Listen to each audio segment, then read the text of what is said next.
¿Alguna vez has sentido que algo extraño invade tu hogar sin razón aparente? La Biblia nos advierte: no deis lugar al diablo. Efesios 4:27. Esta instrucción no es simbólica, es literal.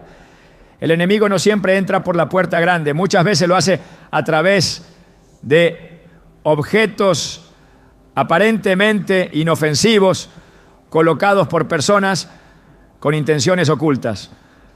Las Escrituras nos muestran que tanto en el Antiguo como en el Nuevo Testamento, los objetos consagrados al mal fueron usados para traer destrucción, confusión y enfermedad sobre los hogares. Hoy profundizaremos en una verdad inquietante. Existen elementos que las brujas y agentes del enemigo colocan intencionalmente en tu casa para afectarte espiritualmente. Te mostraremos cómo identificarlos y eliminarlos con autoridad espiritual. Revelaremos los pasos para proteger tu hogar según la palabra de Dios. ¿Estás listo para entender lo que Dios tiene reservado para ti cuando limpias tu entorno de toda obra del maligno? Hay casas en las que todo parece ir bien, hasta que de repente la armonía se rompe. Discusiones sin motivo, enfermedades que no cesan, insomnio inexplicable, una presencia pesada que se siente aunque nadie más esté ahí. Y entonces uno se pregunta: ¿qué cambió? ¿Qué se rompió en el ambiente espiritual? La respuesta muchas veces no está en lo visible, sino en lo espiritual, y más específicamente en lo que sin saberlo hemos dejado entrar. La Biblia lo advierte de forma contundente: no deis lugar al diablo. Efesios 4:27.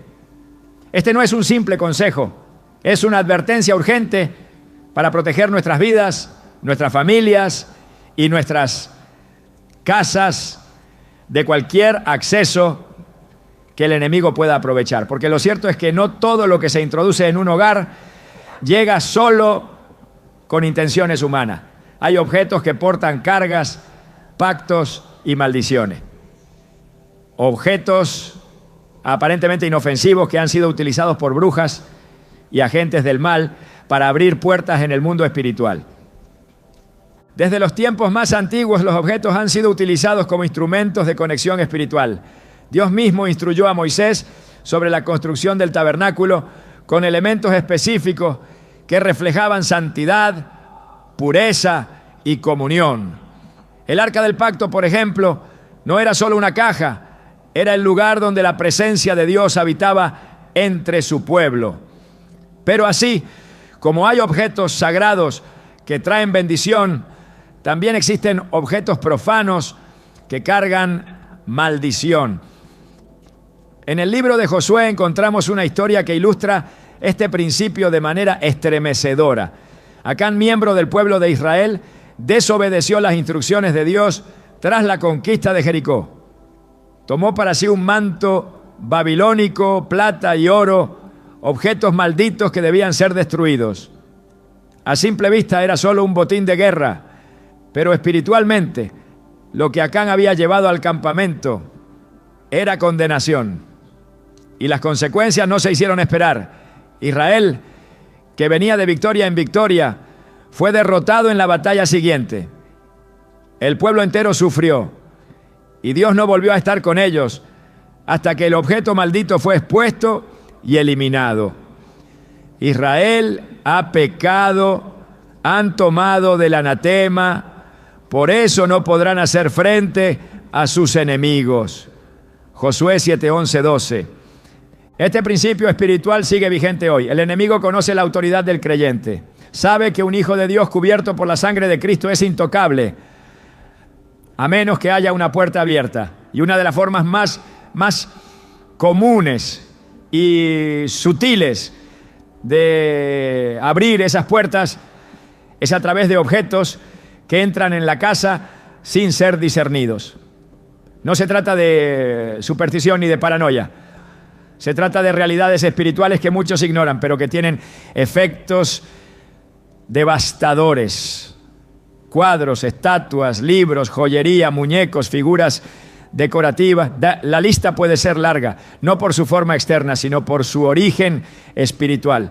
Muchos de estos objetos han sido dedicados en rituales, han sido parte de ceremonias oscuras o han sido preparados intencionalmente para llevar ataduras a donde sean colocados. La intención del brujo no es estética. Su intención es clara: entrar sin ser visto, contaminar sin ser detectado, oprimir sin ser culpado. Hay hogares donde la presencia de Dios ha sido desplazada poco a poco, no por pecado deliberado, sino por ignorancia. La Biblia dice en Oseas 4:6, mi pueblo perece por falta de conocimiento. Y en este tema, la falta de conocimiento cuesta caro, porque mientras tú decoras tu sala con una figura que crees artística, el enemigo la usa como punto de contacto. Mientras colocas en tu habitación una joya heredada que no conoces, una maldición ancestral puede estar activándose. Mientras aceptas un objeto de segunda mano, sin discernimiento ni oración, puedes estar firmando la entrada legal del enemigo a tu espacio. El mundo espiritual es legalista. El diablo no puede entrar donde Dios reina, a menos que encuentre legalidad. Y esa legalidad se abre cuando el creyente permite en su entorno objetos que han sido utilizados para pactos, invocaciones o rituales contrarios a la voluntad de Dios. Tal como en el caso de Acán, no es el tamaño del objeto lo que importa, sino el tipo de carga espiritual que lleva. Algunos preguntan, ¿pero cómo saber si algo es maldito? La respuesta es, por sus frutos. Desde que ese objeto llegó hay opresión, enfermedades sin diagnóstico, ruidos extraños, ambientes pesados, discusión constante. Jesús enseñó que por los frutos conoceríamos las cosas. Y aunque no todo tiene raíz espiritual, muchas veces los síntomas invisibles revelan un origen más profundo de lo que parece. He conocido historias de familias que comenzaron a experimentar sombras por las noches después de haber aceptado como regalo un adorno traído de tierras donde se practica la santería. Personas que veían su economía quebrarse sin explicación desde que colocaron un cuadro místico en la oficina.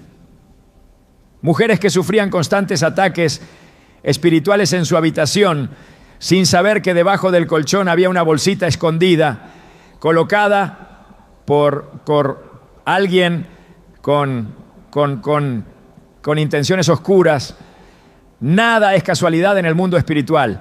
Y cuando algo no cuadra en lo físico, es necesario revisar lo espiritual. Porque a veces el origen del caos no está en una mala decisión financiera, sino en un objeto consagrado al enemigo que está contaminando todo lo que tocas. La Escritura es clara sobre cómo actuar en estos casos.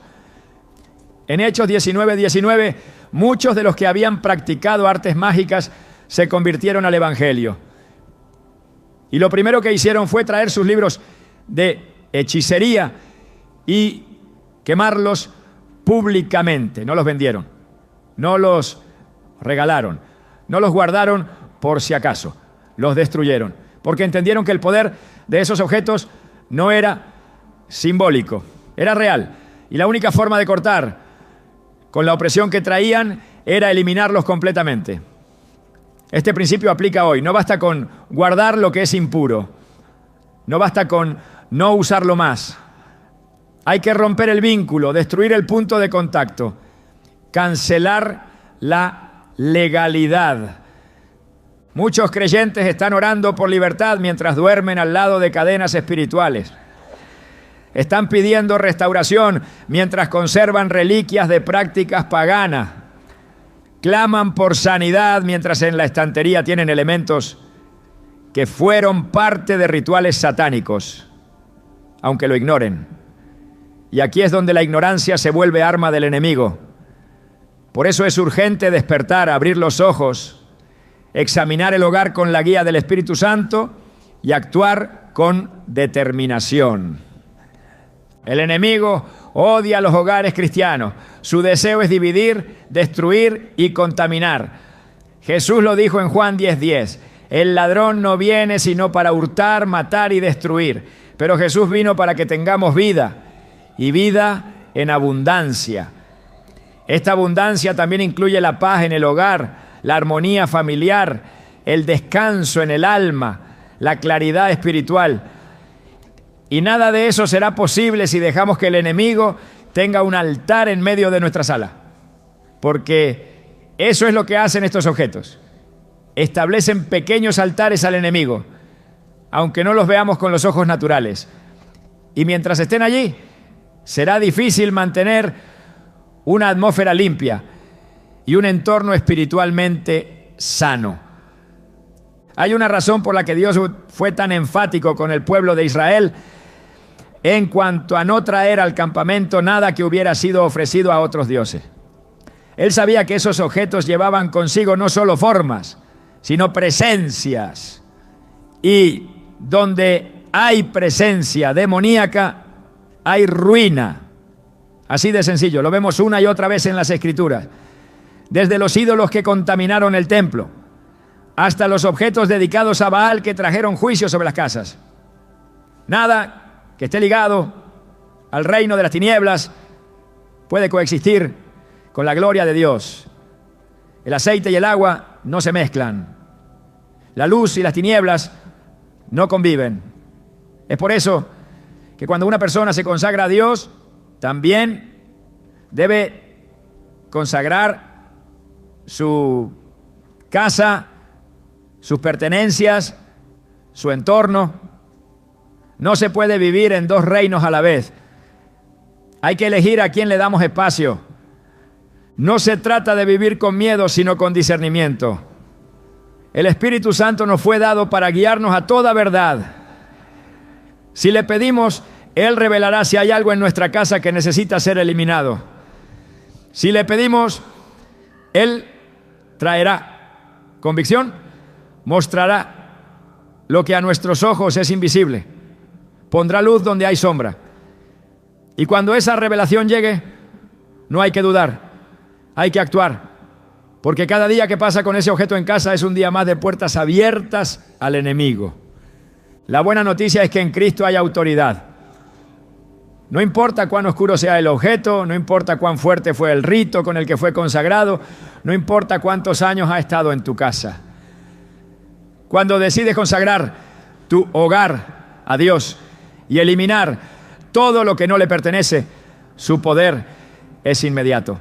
La atmósfera cambia, el ambiente se limpia, la paz regresa, porque donde antes había un altar para el enemigo, ahora hay adoración al Dios vivo. Y eso transforma todo.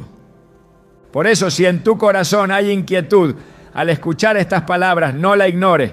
Es posible que el Espíritu Santo esté comenzando a mostrarte algo. Es posible que esté trayendo a tu memoria un objeto, un regalo, una decoración que siempre te pareció extraña. No lo ignores, no lo racionalices. Pide discernimiento, ora, y cuando lo identifiques, actúa. Tu hogar no está diseñado para ser depósito de maldición. Tu casa es terreno sagrado. Es espacio para la presencia de Dios, no para la opresión espiritual. El primer paso hacia la libertad es la conciencia. Y ahora que sabes que estos objetos pueden ser portales, ahora que entiendes que el enemigo puede usarlos para establecerse en tu espacio, tienes el poder de decidir. Como Josué dijo al pueblo: escoge hoy a quién servirás, pero yo y mi casa serviremos al Señor. Josué 24:15. Que esa sea también tu declaración. En el reino espiritual nada es inocente. Cada objeto, cada forma, cada símbolo puede ser una representación de principios celestiales o una herramienta al servicio de las tinieblas.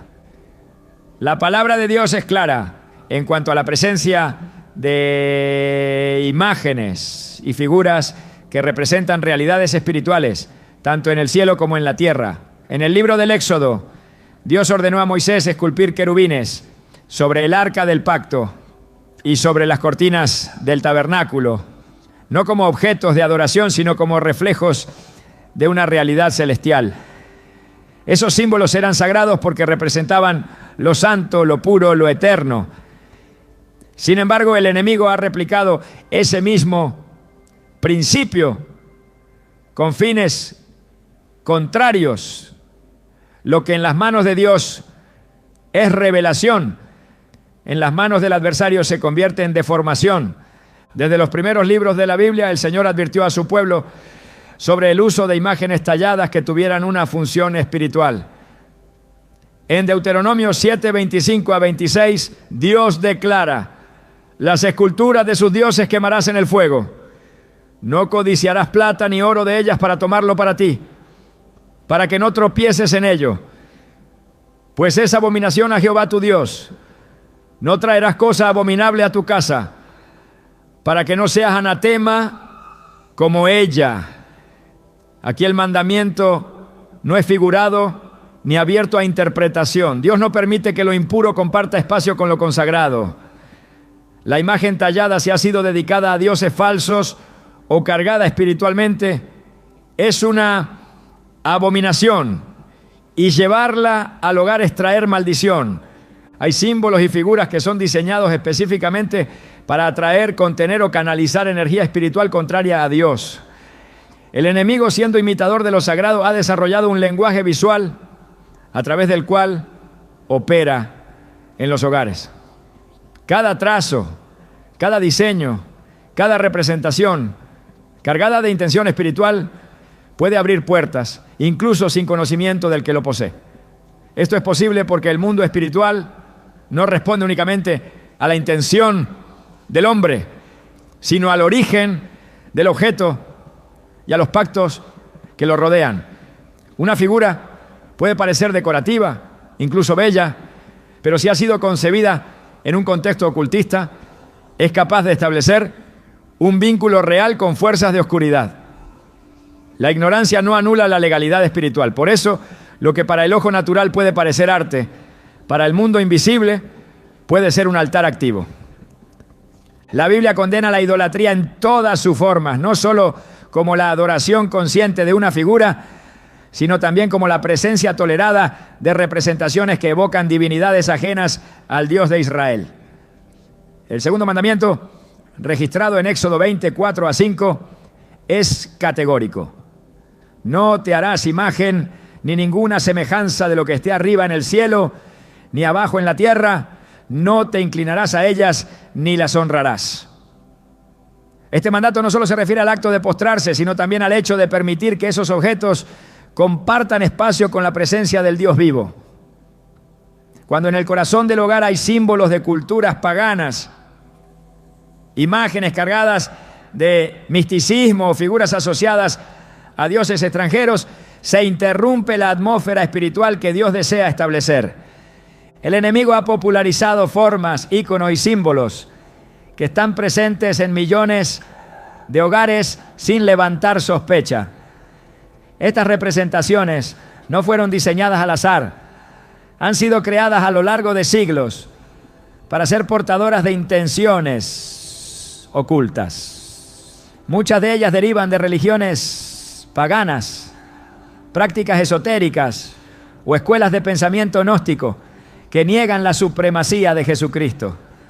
Su presencia en un entorno cristiano no es inofensiva, es una contradicción espiritual que afecta el fluir de la oración, contamina el ambiente y da acceso legal al adversario.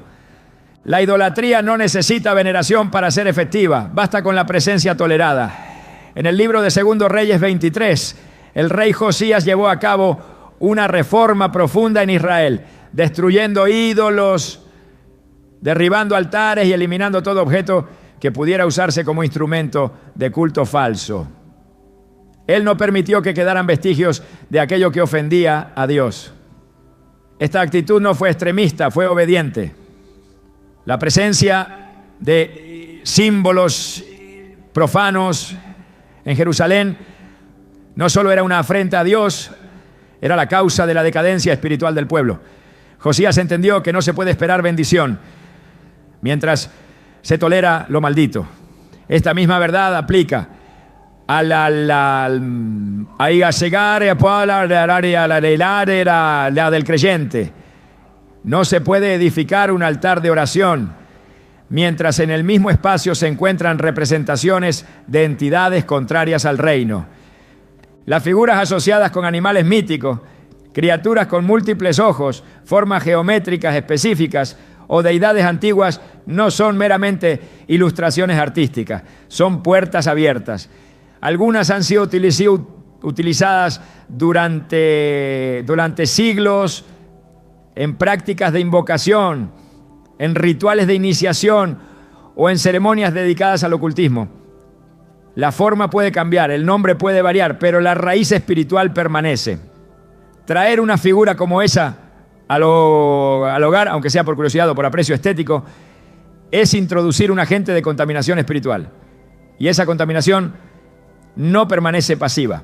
Afecta la atmósfera, genera resistencia a la oración, interfiere con la adoración, alimenta pensamientos oscuros y en muchos casos establece ciclos de confusión, opresión o estancamiento. El pueblo de Dios está llamado a ser santo, apartado, radicalmente diferente en su manera de vivir, de hablar, de vestir y también de decorar.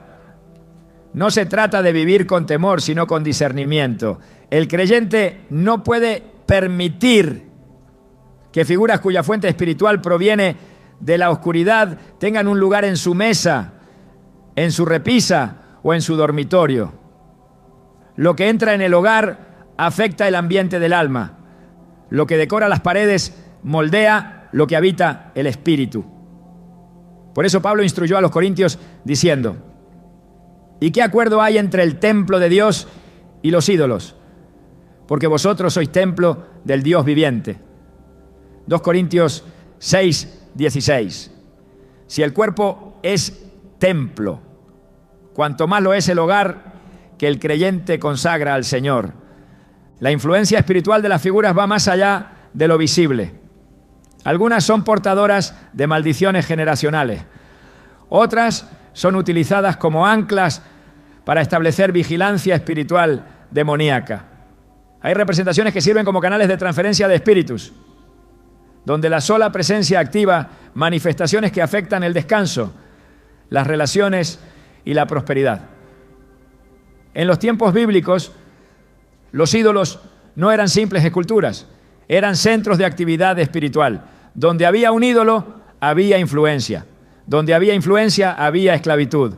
Y donde había esclavitud, había juicio. Este principio es inmutable. Si hay símbolos que glorifican la rebelión, el esoterismo, el relativismo espiritual o la adoración de dioses falsos, no puede haber comunión con el Espíritu Santo en ese lugar. En Apocalipsis 2:14, Jesús reprende a la iglesia de Pérgamo por tolerar doctrinas y prácticas idolátricas. Esta reprensión no fue por lo que enseñaban abiertamente, sino por lo que permitían en silencio. Dios no bendice lo que se tolera en desobediencia. No hay neutralidad en el ámbito espiritual. Cada objeto que se introduce en el hogar refleja una postura. O glorifica a Dios o glorifica al enemigo. O edifica el altar del Señor o sostiene el altar de la confusión. No hay punto medio. El hogar del creyente debe ser un lugar de santidad, no un depósito de artefactos contaminados. La belleza de un objeto no puede justificar su origen. La historia cultural no puede anular el mandato de separación. La tradición no puede estar por encima de la verdad espiritual.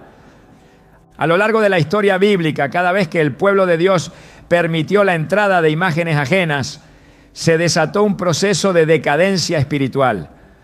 No porque la figura tuviera poder en sí misma, sino porque su presencia representaba una rendición interna.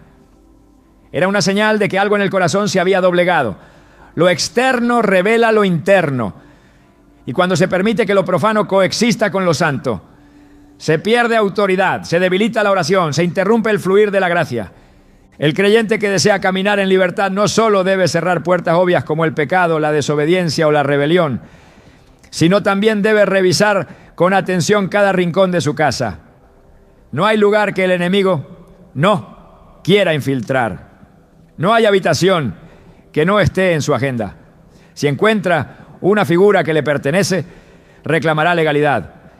Y si la encuentra expuesta, activa, visible, no necesitará permiso para operar. Su presencia será suficiente.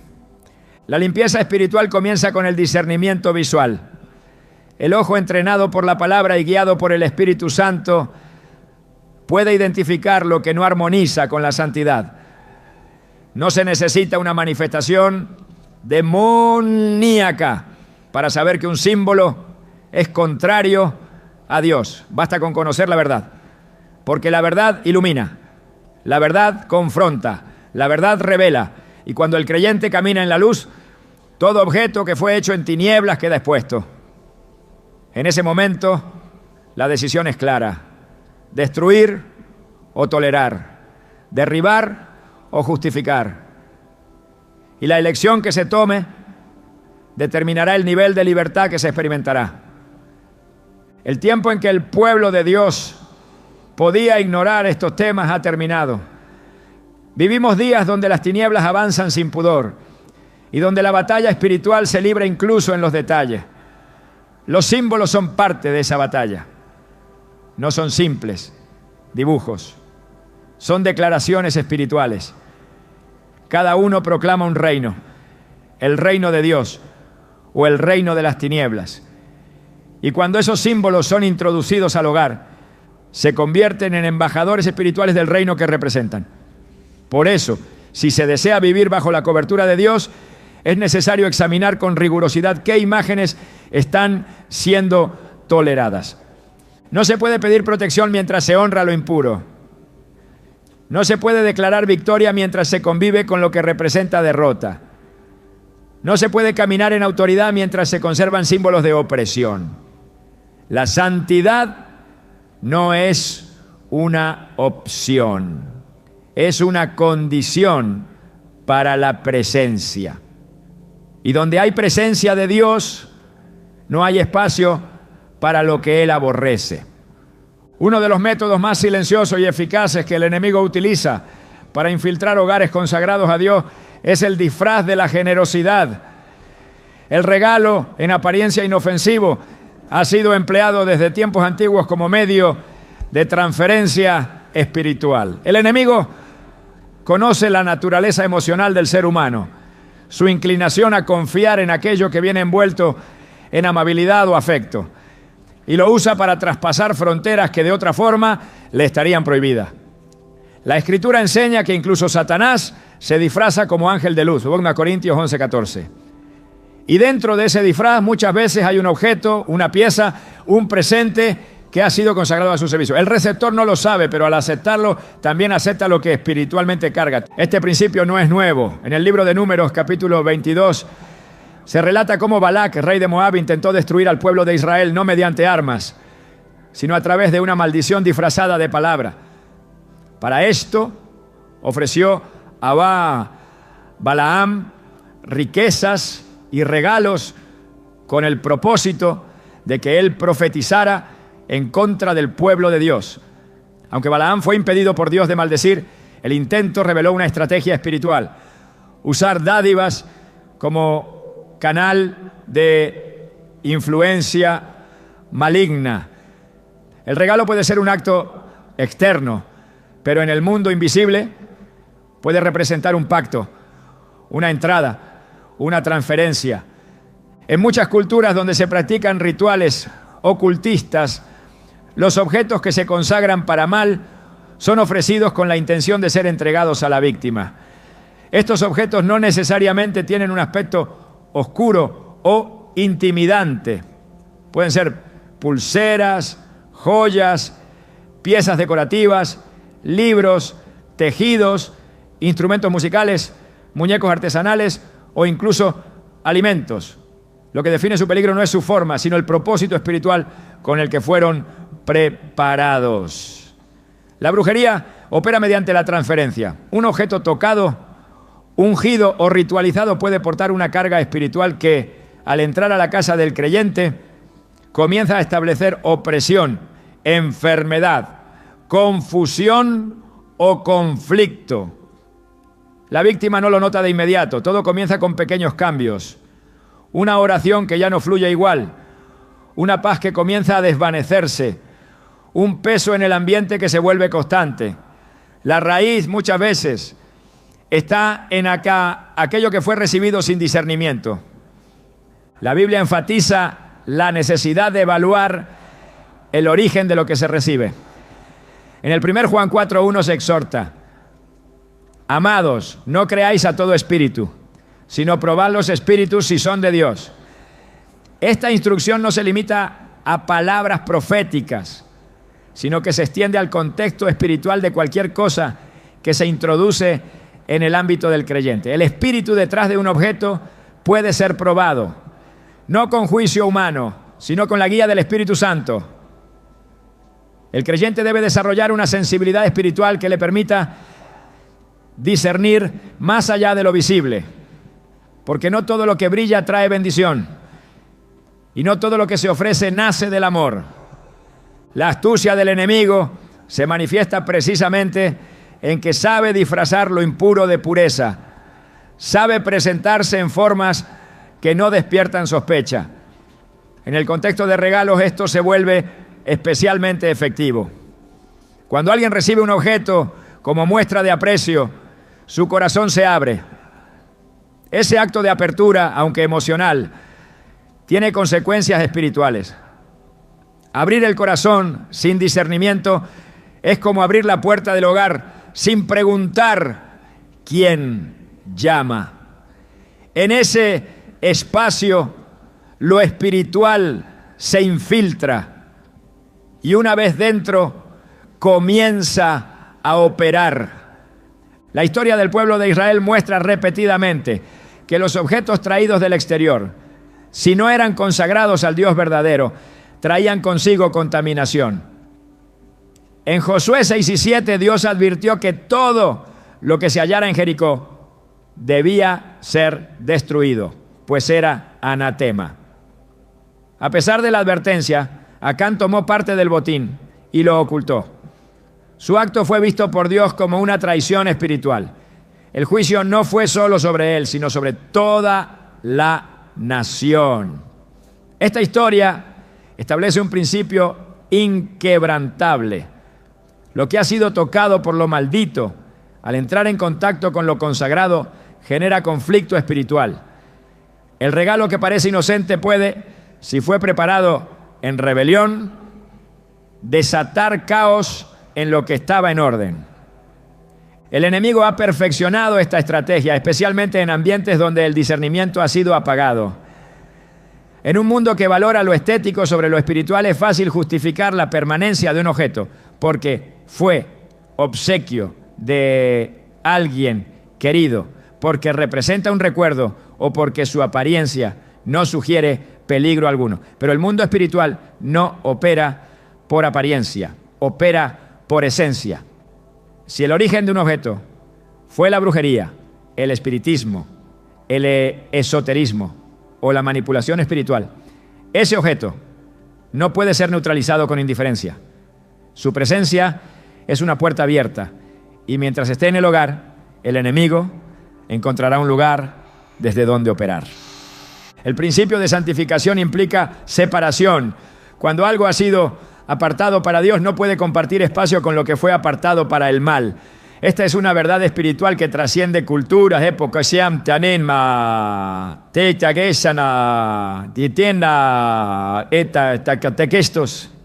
La casa del creyente es un santuario, es un lugar que debe reflejar la presencia de Dios. Permitir que objetos ritualizados o espiritualmente contaminados entren, aunque sea a través de un regalo, es romper el cerco espiritual. No por ignorancia, sino por falta de vigilancia.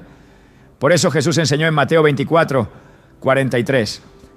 Si el padre de familia supiera a qué hora habría de venir el ladrón, velaría y no dejaría minar su casa.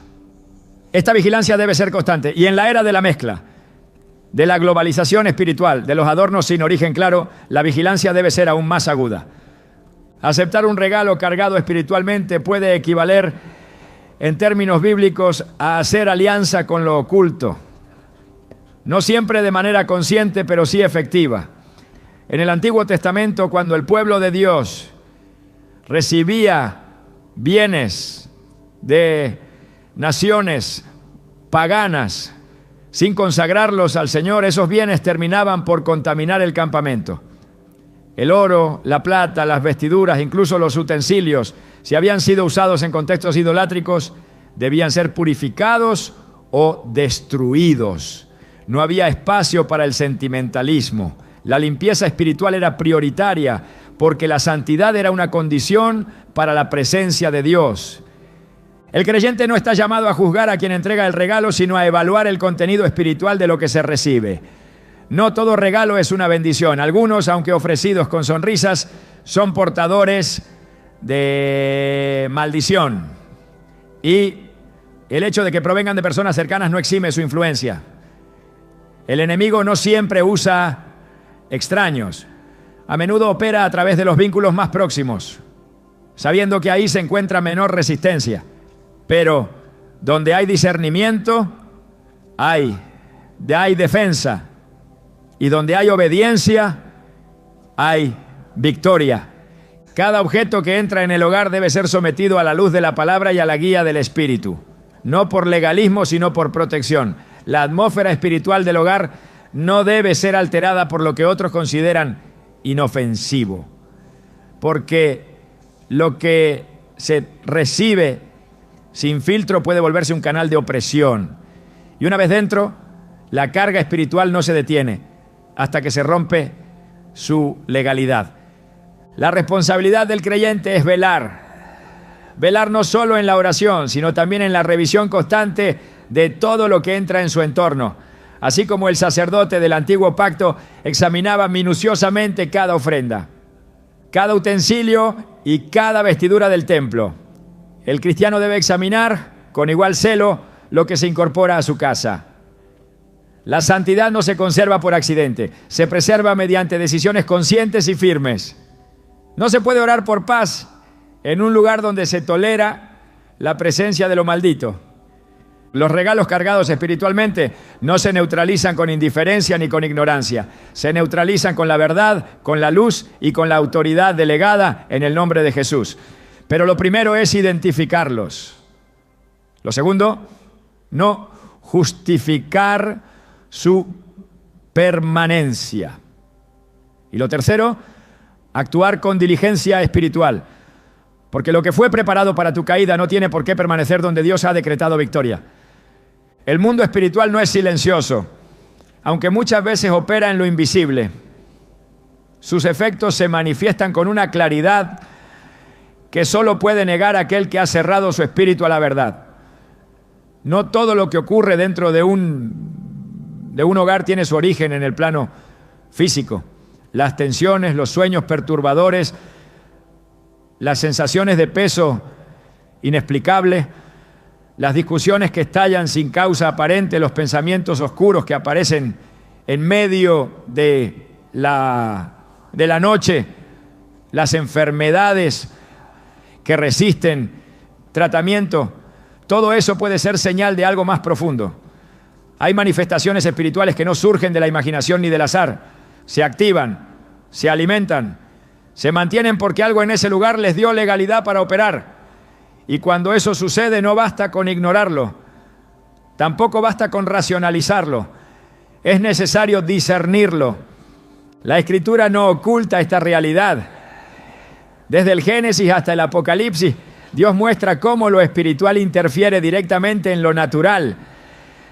El ambiente de un lugar puede cambiar cuando lo santo entra, pero también cuando lo profano se instala. Así como la presencia de Dios llenaba el tabernáculo con gloria, así también la presencia de lo impuro puede llenar un espacio con opresión. No se trata de simbolismo, es manifestación real. Lo que está consagrado al mal no permanece inerte, opera. Y su presencia altera el ambiente, moldea actitudes, distorsiona pensamientos, desgasta relaciones. Cuando un objeto consagrado a fuerzas contrarias a Dios es introducido en un hogar, lo primero que comienza a cambiar es la atmósfera. Hay una pérdida paulatina de paz. Las oraciones se sienten estancadas. La lectura de la palabra se vuelve difícil. El descanso se interrumpe. El ánimo decae. Nada externo parece justificar lo que ocurre, pero internamente algo se ha desplazado. Lo que antes fluía en el espíritu, ahora encuentra resistencia. No porque Dios haya cambiado, sino porque el lugar ha sido invadido. Las tinieblas no necesitan gritar para ser efectivas. Su estrategia preferida es instalarse en silencio, volverse parte del paisaje, operar sin ser detectadas. Y si el creyente no vigila, si no examina, si no confronta, esa presencia se afianza. En 1 Samuel 16:14 se relata que el espíritu de Jehová se apartó de Saúl y un espíritu malo comenzó a atormentarlo. Este pasaje revela un principio espiritual poderoso. Cuando lo divino se retira, lo contrario entra. No puede haber vacío. No existe tal cosa como un ambiente espiritualmente neutro. O está lleno del Espíritu Santo o está siendo ocupado por otra influencia. Y lo que determina qué espíritu opera en un lugar no es la apariencia externa del hogar, sino su contenido espiritual. ¿Qué se tolera? ¿Qué se permite? ¿Qué objetos están presentes? ¿Qué puertas están abiertas? La Biblia también habla de la importancia del ambiente espiritual de los lugares. En el caso del profeta Eliseo, se construyó una habitación específica para que él pudiera descansar y orar con libertad. Esa habitación fue bendecida porque el ambiente era consagrado, preparado, limpio. En contraste, en Marcos 5, cuando Jesús entra en la región de Gadara, lo primero que encuentra es un hombre poseído que habitaba entre sepulcros. El territorio estaba espiritualmente cargado. No era casualidad. Los demonios habían tomado espacio y su presencia no solo afectaba al hombre, sino también a la atmósfera del lugar, tanto que los habitantes temían, evitaban, se alejaban. Lo espiritual no se ve, pero se siente. Y cuando la atmósfera está contaminada, la evidencia no se manifiesta solo en el cuerpo, sino en la mente, en el ánimo, en las emociones, en los vínculos. Un hogar que ha sido invadido por objetos malditos no siempre mostrará una manifestación dramática. El enemigo sabe cuándo debe esconderse. Su propósito es permanecer el mayor tiempo posible sin ser desalojado. Por eso se manifiesta con síntomas que se atribuyen fácilmente al estrés, a las emociones, a las circunstancias. Pero tras el velo de lo aparente hay un espíritu que opera, la opresión nocturna, la sensación de que alguien observa, los susurros en la oscuridad, las sombras que cruzan el pasillo, los olores sin fuente natural, los aparatos eléctricos que se encienden solos, los animales que reaccionan sin explicación. Todo eso puede ser señal de que algo no fue bienvenido, pero entró. Y si entró, es porque encontró una puerta. No se trata de superstición, se trata de principios espirituales. En Hechos 19, 11 a 12, Dios hacía milagros extraordinarios por medio de Pablo. Incluso pañuelos y delantales que él tocaba eran llevados a los enfermos y las enfermedades se iban. Pero no solo las enfermedades, también los espíritus malos salían. Si un objeto puede ser cargado de unción, también puede ser cargado de maldad. Lo que ha sido consagrado a las tinieblas transporta consigo esa carga. Y una vez dentro del hogar se convierte en un centro de actividad. No siempre se necesita un ritual satánico para provocar esto. A veces basta con un símbolo, una figura, un amuleto. Si ha sido creado con un propósito contrario al reino, ya es suficiente. El enemigo sabe esconderse en lo cotidiano. Se disfraza en lo estético, en lo cultural, en lo simbólico. Pero su presencia no puede permanecer oculta por siempre. Lo espiritual termina manifestándose.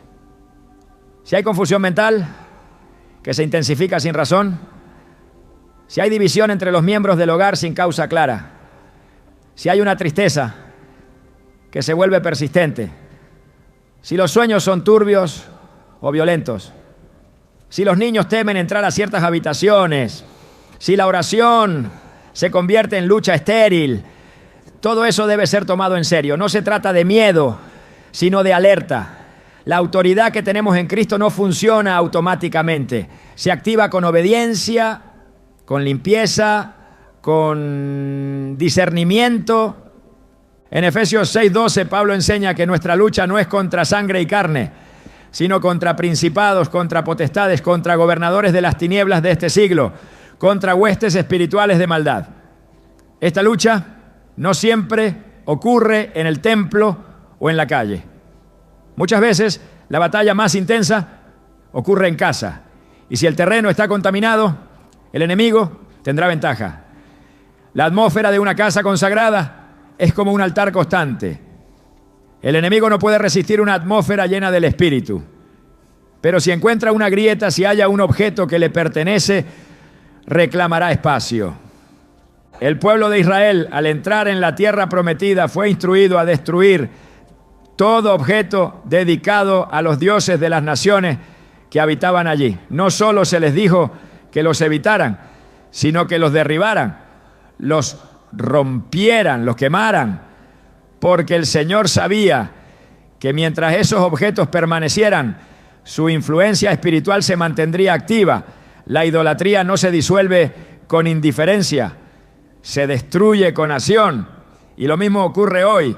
No basta con aceptar que algo no agrada a Dios. Es necesario eliminarlo para que la atmósfera sea restaurada. En los evangelios, cuando Jesús llegaba a un lugar, los demonios se manifestaban, no porque Él los provocara, sino porque su presencia los incomodaba. Donde hay luz verdadera, lo oculto sale a la superficie. Si en tu casa la presencia de Dios no fluye con libertad, si la adoración se siente bloqueada, si el silencio no transmite paz sino tensión, algo está impidiendo el fluir. Y si lo espiritual no se activa en favor de la casa, es posible que algo esté activando lo contrario. La atmósfera no miente. Lo que se respira en un lugar revela quién está operando allí. Hay hogares donde la enfermedad se ha convertido en rutina, donde los ciclos de pérdida se repiten una y otra vez, donde los matrimonios viven en constantes crisis, donde los hijos no pueden dormir tranquilos, donde el sustento económico parece desvanecerse sin razón. Nada de eso es normal. Nada de eso es parte del diseño de Dios. Todo lo que es constante, todo lo que resiste la oración, todo lo que se ha vuelto patrón debe ser investigado. Porque el enemigo no solo ataca desde fuera, muchas veces opera desde dentro, desde un objeto, desde una figura, desde un elemento que fue ignorado, pero que nunca dejó de actuar. La oración tiene poder, pero ese poder se activa con obediencia. No se puede declarar victoria sobre una casa contaminada sin primero limpiar el terreno. La sangre de Cristo limpia, pero el corazón debe estar dispuesto a desalojar lo que se ha tolerado. La unción libera, pero necesita espacio. El Espíritu Santo no comparte habitación con ídolos, con símbolos del ocultismo, con objetos que fueron consagrados a deidades contrarias. Donde hay luz verdadera, lo demás debe salir. La manifestación espiritual no es una amenaza para el creyente obediente, es una señal de que el enemigo fue detectado. Y esa detección debe ser seguida por acción, no por temor, sino por convicción. El que limpia su casa verá la difere, mala diferencia. El que consagra su espacio experimentará la libertad. La atmósfera del hogar debe reflejar la atmósfera del cielo. Paz, orden, presencia, dirección. Y si algo está interfiriendo con eso, no es de Dios. La casa del creyente no es solo refugio físico, es altar, es santuario, es lugar de adoración. No se puede permitir que lo profano contamine lo santo. Donde el Espíritu de Dios habita, hay libertad. Y esa libertad comienza cuando lo oculto es traído a la luz. No basta con orar, hay que revisar. No basta con pedir, hay que actuar. Y cuando la atmósfera sea restaurada, todo lo que estaba oprimido comenzará a fluir, porque Dios honra al que le honra. Y una casa limpia es una casa lista para ser habitada por su gloria. Cuando el enemigo ha logrado entrar a una casa a través de objetos contaminados, la única forma de restaurar la atmósfera espiritual es mediante una limpieza profunda. Una limpieza que no es física, sino espiritual, basada en principios establecidos por la palabra de Dios. Porque no basta con identificar el problema, es necesario remover la causa. Y no basta con removerla externamente, hay que romper toda legalidad interna. No existe neutralidad en la guerra espiritual, o se consagra o se contamina, o se edifica altar al Dios vivo o se le da lugar al enemigo. Y si lo que ha entrado fue diseñado para establecer opresión, su permanencia solo multiplicará el daño. La limpieza espiritual del hogar no es opcional para quien desea vivir en libertad. Es una urgencia que no puede esperar. Desde el Antiguo Testamento, Dios instruyó a su pueblo sobre la necesidad de destruir todo aquello que representara idolatría, prácticas ocultas o consagración a lo profano. En Deuteronomio 7:26 dice claramente: y no traerás cosa abominable a tu casa, para que no seas anatema como ella. La aborrecerás del todo y la abominarás, porque es anatema. Esta instrucción no estaba dirigida a templos ni a ciudades paganas. Era una orden directa para el hogar. Dios conocía el principio. Lo que se tolera dentro se activa. Lo que se guarda por afecto termina gobernando por legalidad. Y cuando el objeto es maldito, su presencia basta para contaminar todo lo demás. Por eso el mandamiento no era almacenarlo, ni ignorarlo, ni apartarlo. Era destruirlo. La limpieza espiritual comienza en el corazón, pero se manifiesta en los actos. No hay redención sin arrepentimiento y no hay restauración sin acción. Es necesario que el creyente se levante con convicción y autoridad para examinar cada rincón de su hogar. No para buscar con paranoia, sino para actuar con discernimiento. La guía del Espíritu Santo no falla cuando se le invoca con sinceridad. Él revela, Él confronta, Él dirige. Lo que a los ojos naturales puede parecer decoración, para el Espíritu de Dios puede ser una estructura de opresión. Y si es así, debe salir. La autoridad de Cristo en el creyente se activa cuando hay obediencia. Y obedecer significa renunciar a todo lo que está en desacuerdo con el reino. En Hechos 19 se describe cómo aquellos que practicaban artes ocultas al recibir el mensaje del Evangelio no solo creyeron, sino que trajeron sus libros de magia y los quemaron públicamente. El detalle es importante. No los escondieron, no los regalaron, no los vendieron, los destruyeron, porque entendieron que la conexión espiritual con esos objetos no podía romperse con distancia, sino con eliminación. No se trata de un acto simbólico, se trata de un corte legal en el ámbito espiritual. Lo que fue creado para el mal no puede permanecer donde se invoca el nombre de Dios. Lo que fue dedicado a las tinieblas no puede coexistir con la luz. Y lo que representa una alianza con el enemigo debe ser desarraigado sin demora.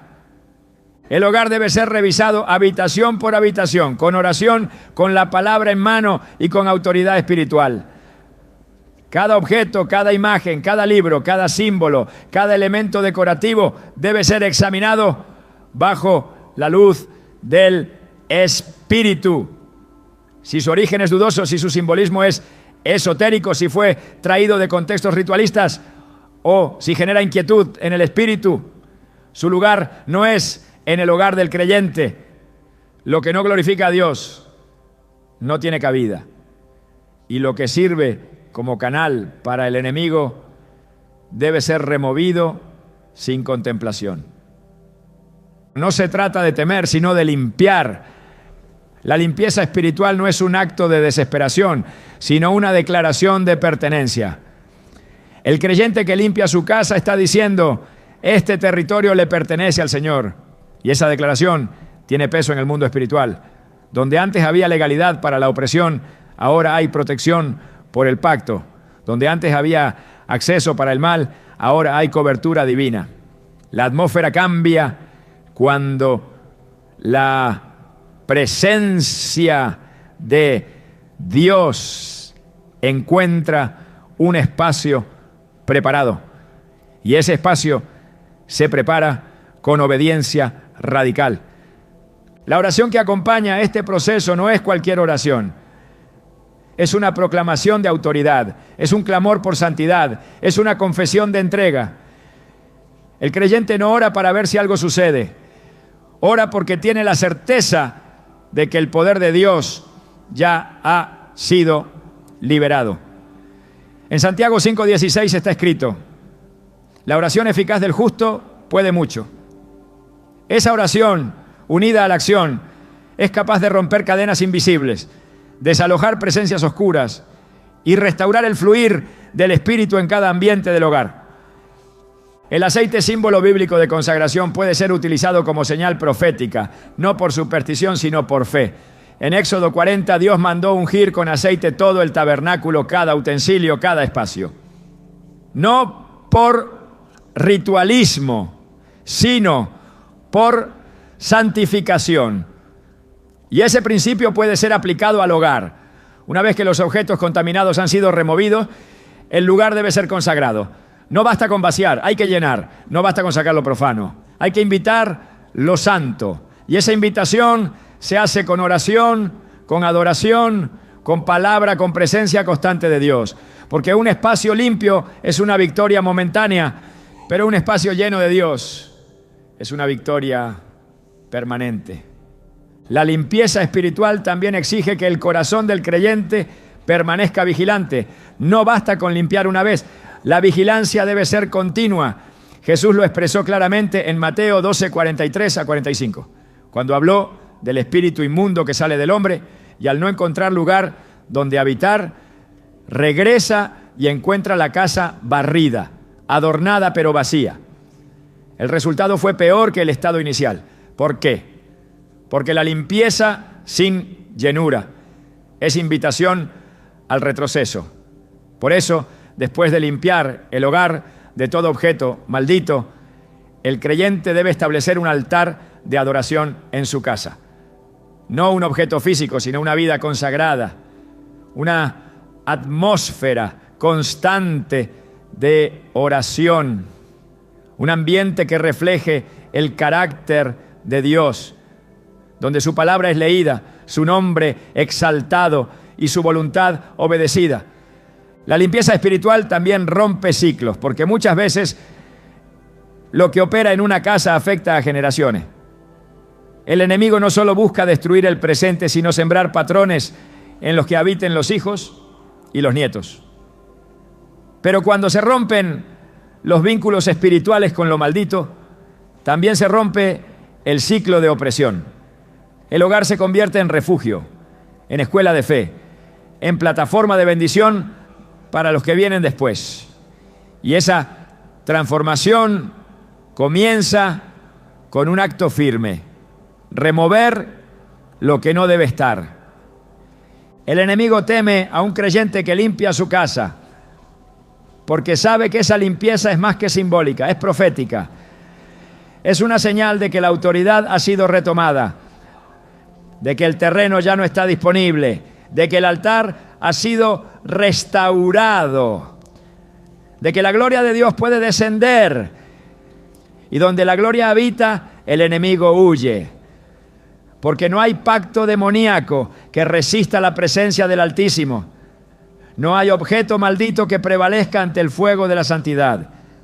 Por eso la limpieza espiritual del hogar no es solo una práctica, es una declaración de guerra, es una manifestación de fe, es un acto de obediencia que abre las puertas a la restauración, a la paz, a la libertad verdadera.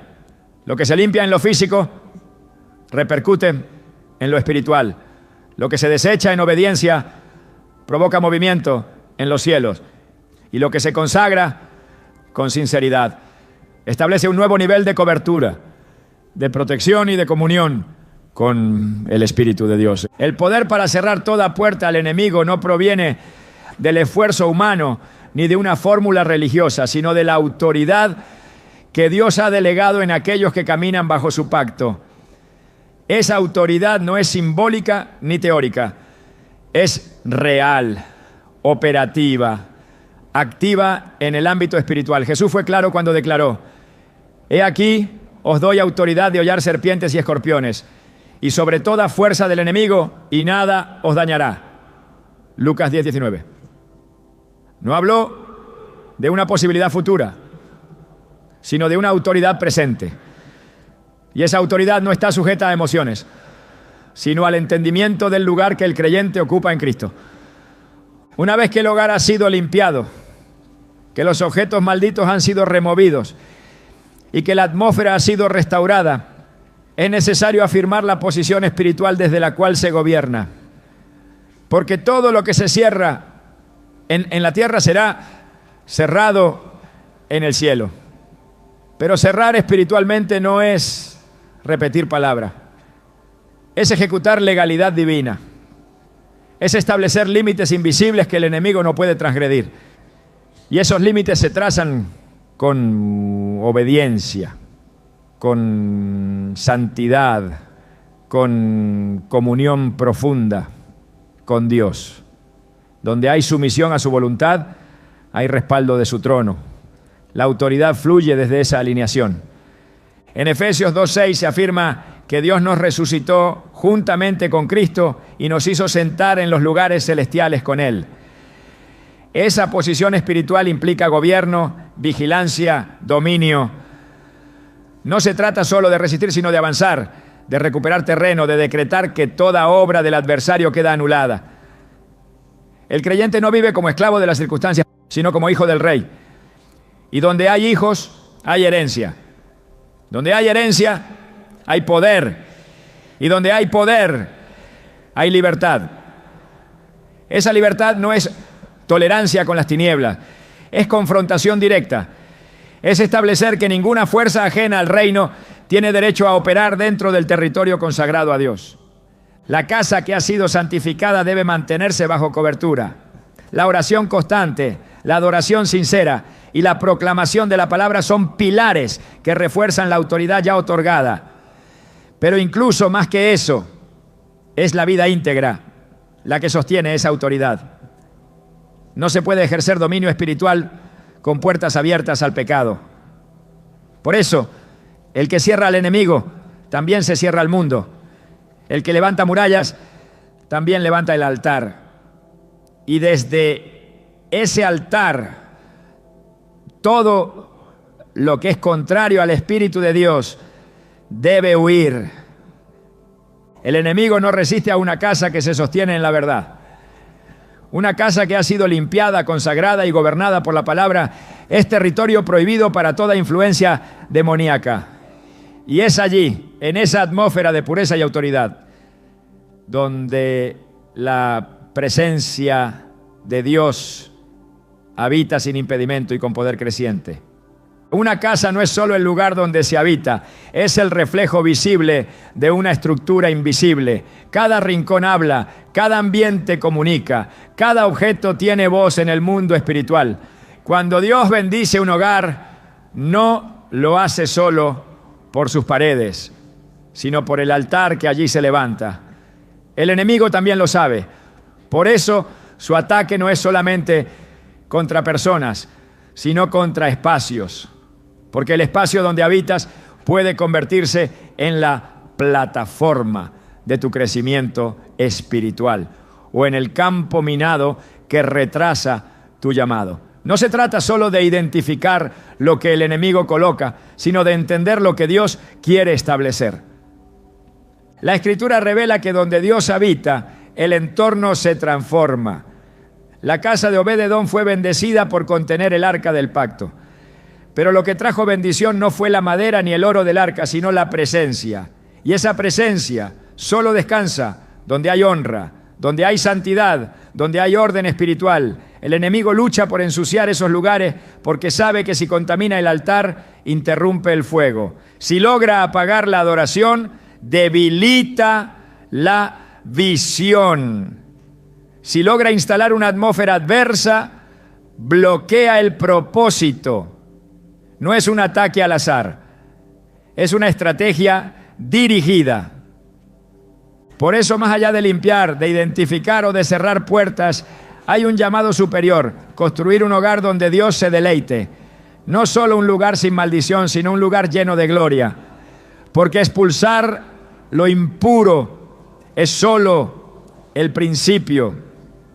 Lo más poderoso ocurre cuando el espacio se llena de la presencia del Altísimo, cuando las conversaciones reflejan fe, cuando los muros escuchan cánticos, no quejas, cuando la atmósfera provoca descanso en el alma y dirección en el espíritu. Ese es el diseño del cielo para la casa del creyente.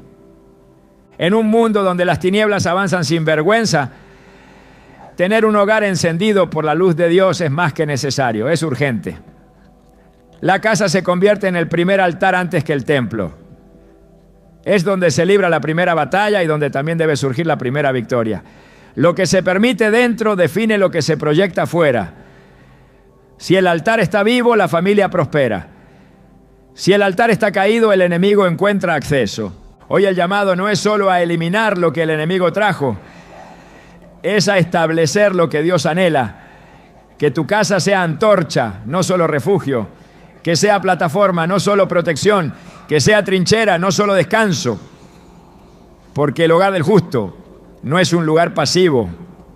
Es un territorio profético, diseñado para provocar el avance del reino. ¿Estás listo para que tu casa no solo esté limpia, sino que se convierta en un lugar donde la gloria de Dios repose con poder? Ese es el verdadero objetivo y ese es el verdadero llamado.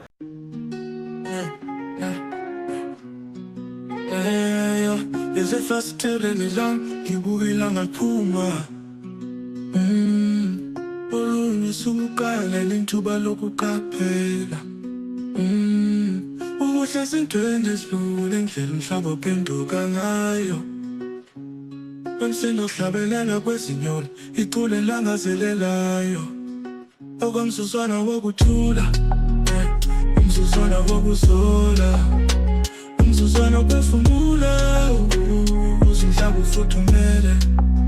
Bekubone nobumnene kwakhanya kwasekuseni, njengoba isinyoni sithula izingoma zazo, futhi yonke into sesilungile.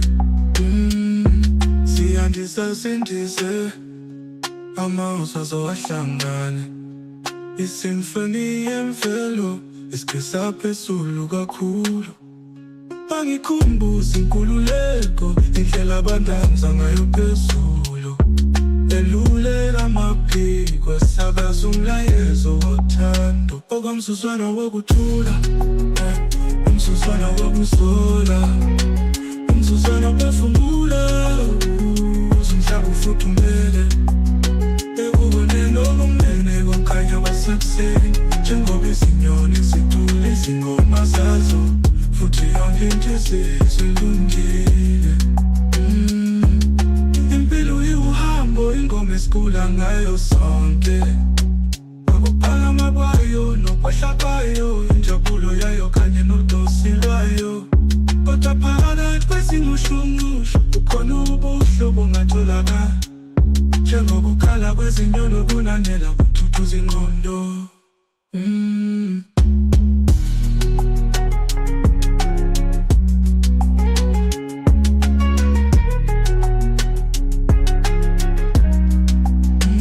Umzuzwana wokuthula, umzuzwana wokuzola, umzuzwana uphefumula, uzumhlaba ufuthumele. Ekuboneni okumnene kukhanya kwasekuseni, njengoba izinyoni zikhula izingoma zazo, futhi yonke into esiyizwe ilungile.